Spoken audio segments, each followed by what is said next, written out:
question is about running out deadlifts on a heavy day of the heavy light medium program. Basically progressing from sets of fives down to sets of threes down to sets of ones. Seems to make sense. How does this work in practice?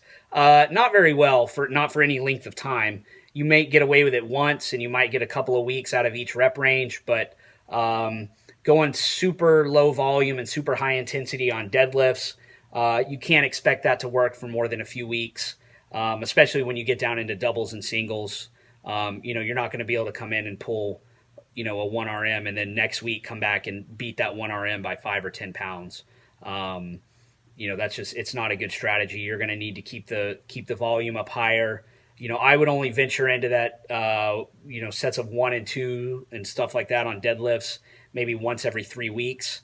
So I think definitely, and then the rest of the time, you're going to want to keep that volume up higher.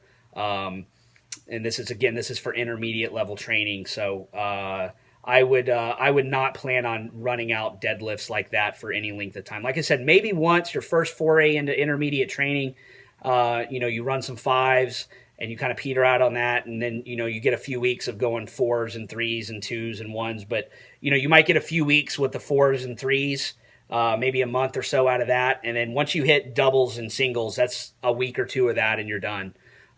You can't just go ones and twos every week on the deadlift and make any sort of progress. At least, not most people. So I would plan on doing some sort of rotational concept in there. That's how I do most of my intermediate training is with 3-week rotations.